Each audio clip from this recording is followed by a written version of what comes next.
It's time to pull this Wagoneer out of the weeds.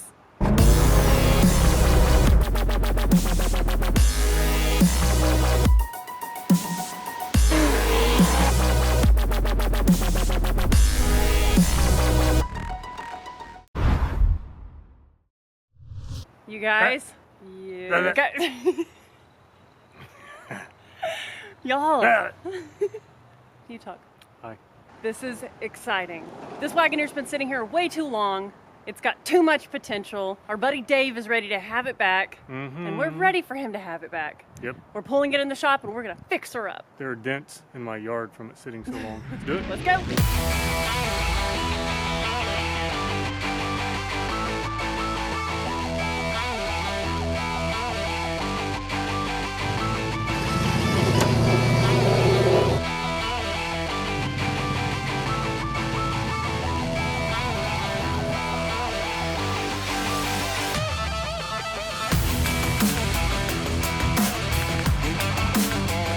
Photographer here, filming everything, every moment. All is well with the world.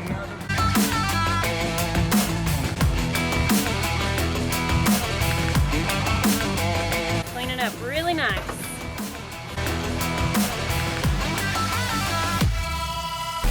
The Wagoneer is all cleaned up and ready to be pushed in the shop. Erin rigged up the front of Betty Boop to protect her bumper and her bull guard. Pretty funny.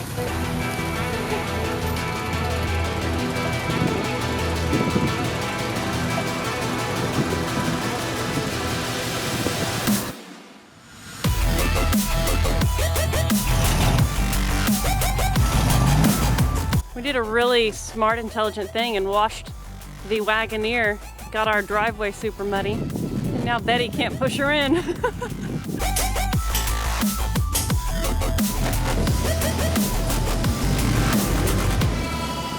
Nice. She's in. Check it off the list. Oh, I'm so excited to start wrenching on this thing, dude. It's coming up. Yep. Oh my goodness, this is the start of an awesome first weekend in a while, wrenching on the Wagoneer. This is our buddy Dave Shuck, and he's awesome. And you bought this thing bone stock, right? I did. I've had this for almost 10 years now. And when I bought it, it was a guy who had just, weekend used it, just driving it around. It had never seen off pavement. Still had road tires on it.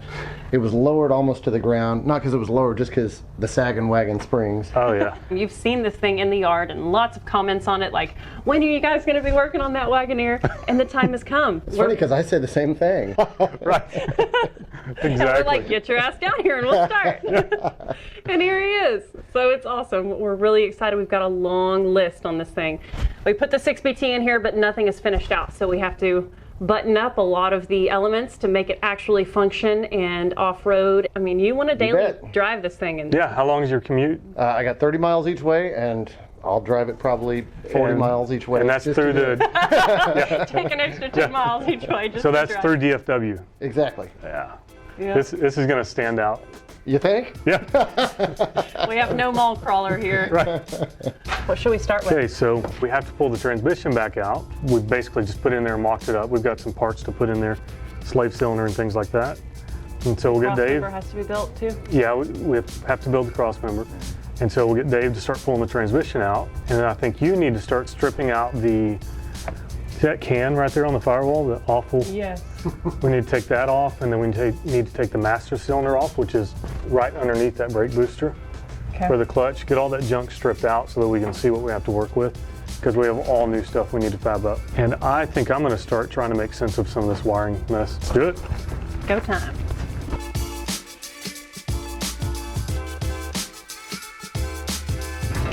I don't know what I'm doing. I'm just cutting wires. So this is my first time wrenching with glasses. If you watch from my latest vlogs, I talk about how I went to the optometrist and she unfortunately asked me if I had driven myself there.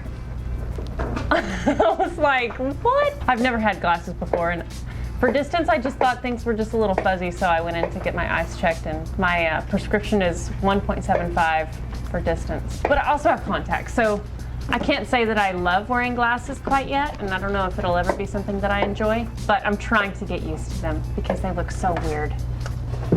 They look fine. Wow, you really went above and beyond to get it this. That was nice. And Aaron has these new little fandangled eyeglass holder honors. Keep-ons. If you can see those. Lots of people suggested really good stuff, and he ordered these guys, and they work really well. Mine are staying on my face. Look, I think I should get some work done. What do you think, babe? That'd be nice. I put some PB Blaster on these bolts before I... Wow, that really loosened up fast. The brake booster has studs that stick through the firewall. I have one bolt out, and I'm going in for the next one.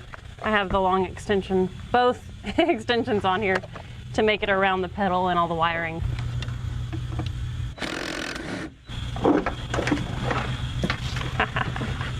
I unbolted the clutch master, so I think it can be pulled out. You said it goes a half turn once you get it unbolted? Yeah. Definitely turned a half turn. There we go. You finished your task. Show them what you did. You want to see what I did? Yeah, they do. It's not totally done though. It looks really nice though. I cleaned up that mass of wires because we're not using most of it. Look at all of it. And I haven't even done this side yet. All awesome. that came out. But Dave and I are going to work on the transmission. What's Emily gonna do? That's what I'm trying to decide. I can't cook. No, don't want to risk that. Ow, you're stabbing me. So the reason we pulled this transmission back out is because this whole assembly was missing, and we actually had forgot that we didn't have it in there. We had to go buy all these pieces and put this together. Now we're going to have a throw-out bearing to push on the clutch. That's it, we got it. It is a great morning in Flying Sparks Garage. It's Saturday. They have already been fabbing up the crossover for the trans. We're gonna go do some running around. We ended up realizing that the master cylinder is locked up. Luckily, our local O'Reilly's has one in stock for like under 30 bucks. We're also gonna pick up a power steering hose.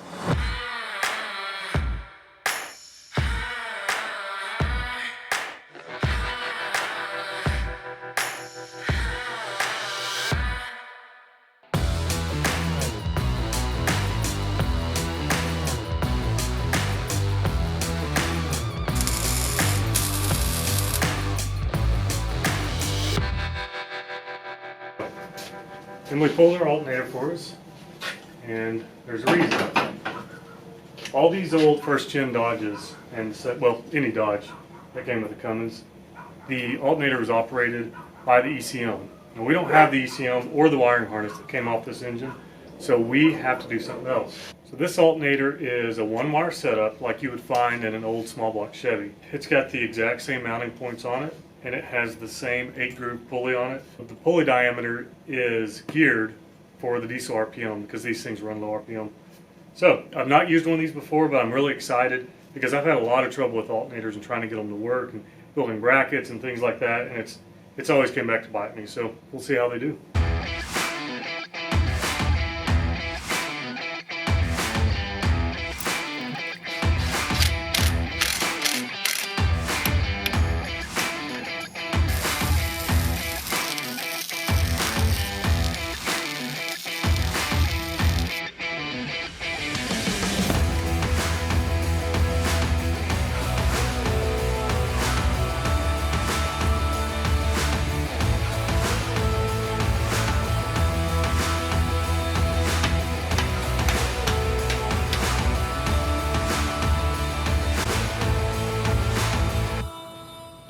It's not. It'd be more strange if you just How stared does at it her. feel that I'm installing a turbo on your truck and I've never installed a turbo before in my life? I like it. Okay. Amateur installing a turbo now.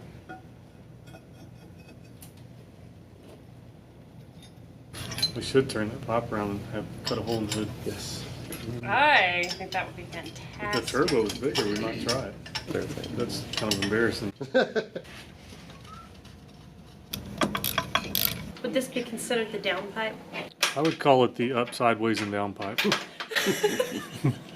Up, sideways, and downpipe. I like it. Yeah, it's hitting. Hits the fender well. Oh yeah, that's good clearance. Dave just got the cross member all bolted up. Good job, dude. We're clear. We had this piece over in our bone pile. In our bone pile of junk that we might use later, and we actually did use it later. I'm getting ready to take it over to the wire brush, but this is the return line for the bottom of the turbo to take the oil back after the oil has. Does it cool the turbo, or does it just lubricate it? It lubricates and cools the bearings.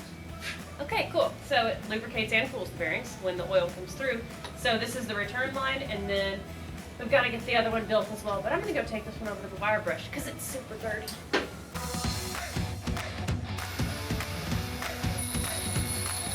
Oh, nice. Look what I did. Oh my gosh, you repurposed that steel braided hose. Pressure hose. That's awesome. Now, I put the pressure in, you drain it out. Wait, what? You put the... Cool. The factory hose works. That's very exciting. That is freaking awesome. Time to put it on.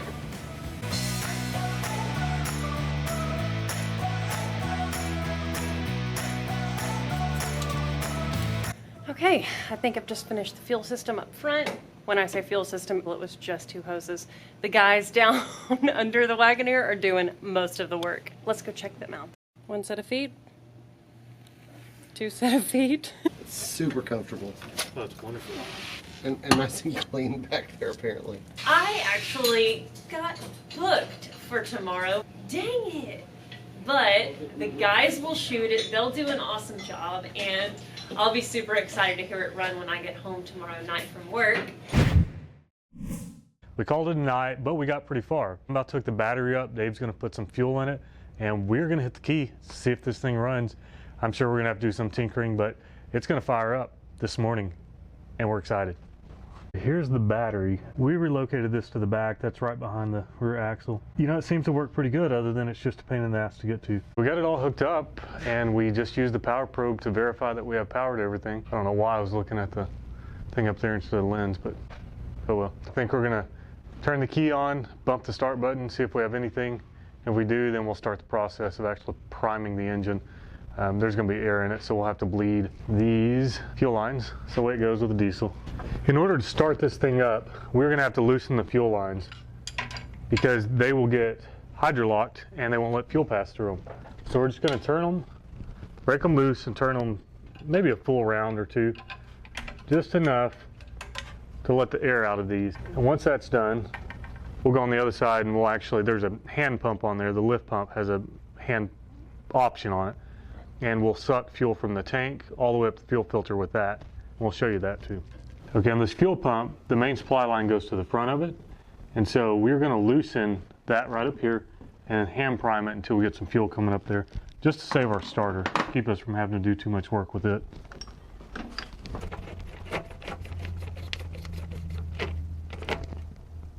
There's fuel there. That's a place to start at least. Let's spin it. All right.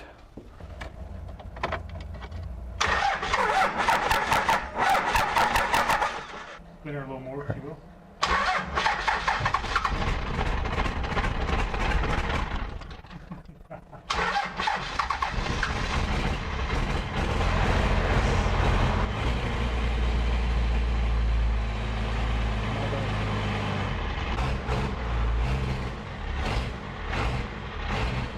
Been waiting 4 years for that. God, dude. What? That is awesome. Cool. Yes. Been about a month, I guess, since we worked on it. Yep. We had a lot of stuff going on and just kind of shelved this one for the time being. But we're back on it today. We've got the clutch stuff installed, so we need to bleed that system, verify that the hoses are where we want and all that good stuff. We got the radiator, it's just kind of sitting in here right now, so we'll build some brackets for that. Get the hoses hooked up. And James has been here working on a ton of wiring. James That's been awesome. He's been a hero, man. He has just completely gone through this system. We had some major issues last time it went out. I don't know if Dave wants to tell about that. Yeah, so we were on our Uray off-roading trip. We were up in Colorado, and there was a place where right down close to where the engine mount is, I ended up having a short in the main wire that went to the starter. and it spidered all the way through the back of the system, and it was just gremlins. I mean, the back window wouldn't roll up and down, the door locks wouldn't work, but there were just, I mean, it went from, you could see burned spots right up here. Oh yeah, I mean, the firewall. I cut out about 3 pounds of wiring over here, which I think we have footage of. Right. It was a total mess. So that was so intimidating, and knowing that was ahead. So the work that James did on that, when you guys sent me that video, yeah. I mean, I literally was so close to crying man tears. It was just, yes. Yeah. Aaron took a video of James, or did James take a video? No, we were out of town, and James yes, texted us. you and I were in Arizona. Yeah. And James texted us a video of everything working, the windows, the horn, the blinkers, Yeah. like The stereo everything. playing. Oh. Yeah, the I radio's watched working. it 50 times. I love it. Check. I'm working on our throttle cable. We bought this from Low Car, and man, they make really, really good cables. So I fed it through. Aaron held it on this side while I tightened the nut on the other side of the firewall to get that nice and secure. Then we'll figure out what length we want this and cut it. This sleeve just comes right off, and we can slide it back on the length that we want it.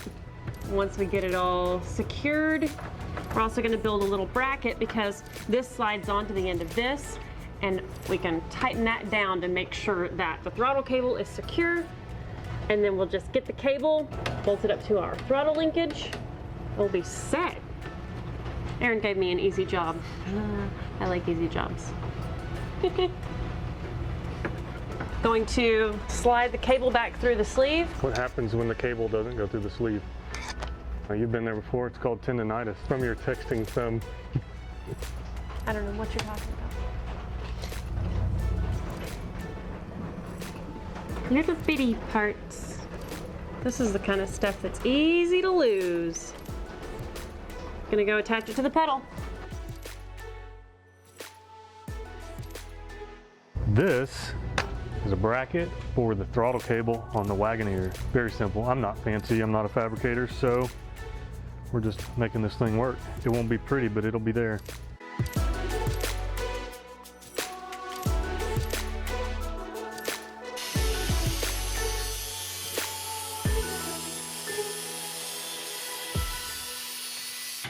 Heater hoses used to kick all the way back to the back side of the engine, but we want them to connect around this way, so we're cutting all this junk off.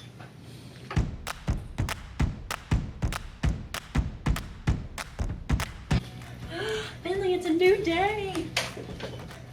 I think we're gonna crank this thing. So, these guys cranked this Jeep up about a month ago when they were working on it when I was out of town. But there was a series of things that made them shut it off, and then we were like, okay, all that stuff needs to be addressed later. Yeah, so we didn't have a cooling system in it, so we knew we couldn't run it long. We also didn't have an oil pressure gauge on it, which I have no doubt that it's got oil pressure, but we'd like to see that anyways. And then we also had a fuel leak on one of the return lines. At least I think it's the return line. But now that we have a cooling system, we're gonna crank it up. Emily's gonna get to hear it for the first time.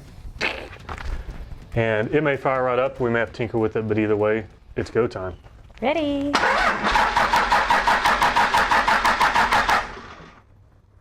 Make it smoke. Yeah.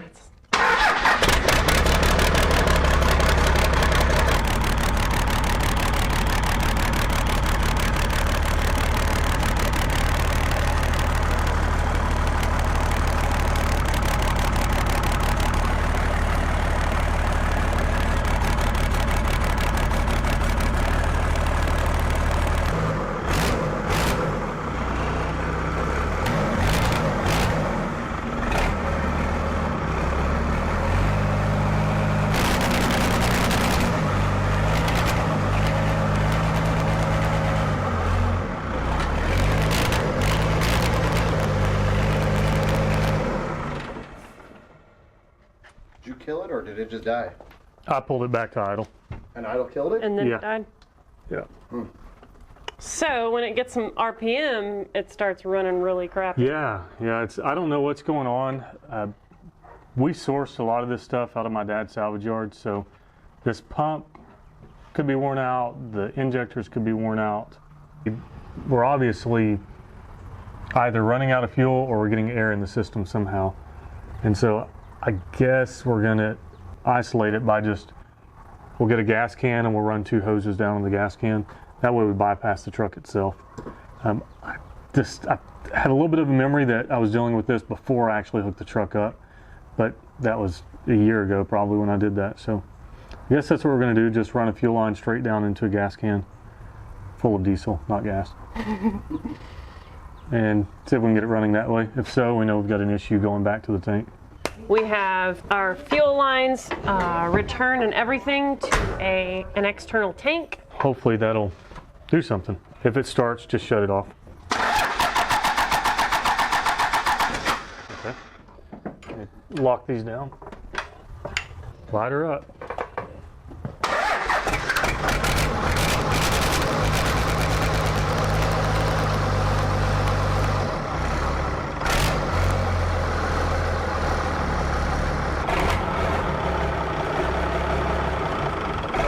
And now at idle.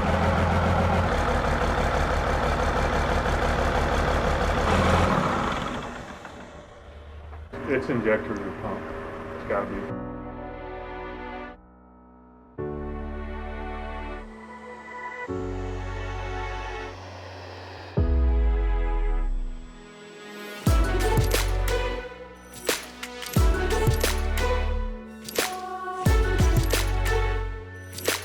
We went to the storage unit a minute ago and got the fuel pump that I thought I had.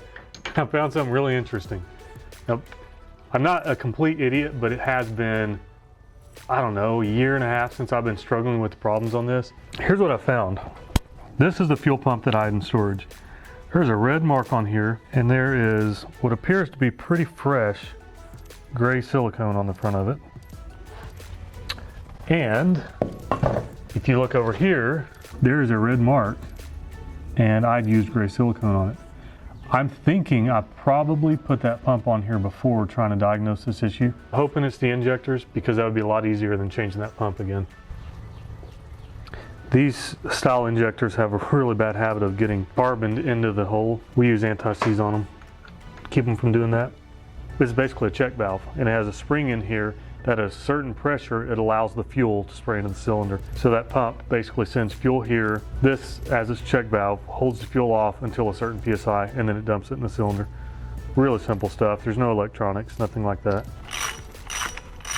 Time to torque these injectors down, and hopefully they run wonderfully in here. We're torquing them to 44 foot-pounds, y'all. Time to tighten the fuel lines. It's happening. I tightened them down pretty well, and now I'm just gonna bump it just, since we have to bleed the system, just gonna back them off just enough. Let that air get out.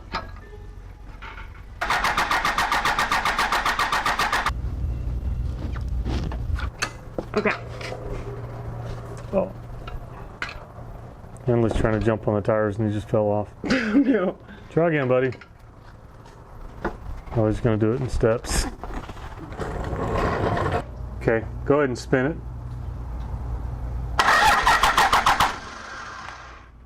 We're just getting bubbles. It's not really like a good spray. Yeah, we're getting bubbles because it's either not pumping or it's introducing air somewhere, and we bypassed everything that could create air.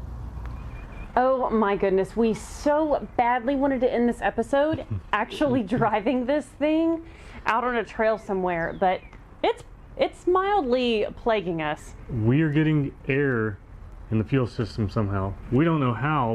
We've replaced the injection pump once with a used one, and then we called Pensacola Diesel. They sent us a rebuilt one, put it on there.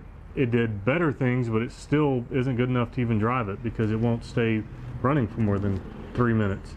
And you got to rebleed the fuel system to get it cranked back up. You guys want content? We cannot keep waiting to put this episode out. I've been holding out for us to get it running well, but we're just going to pump this episode out and show you guys progress. This is a very authentic, real show, and we do not tell lies and we do not do fake endings. We're going to order a set of injectors because we know that one of them is missing. Not like we can't find it, like it's not firing. And then we're going to, our neighbor has a Duramax with boost. Sounds nice. I'm going to call Pensacola Diesel and quiz them about the pump, because I'm thinking that injection pump is producing air. So if we have to, we'll take it off and ship it back to them. To be continued. To be continued, most definitely. We'll catch you guys next time. We love you and appreciate you watching and subscribing. We'll see you next time.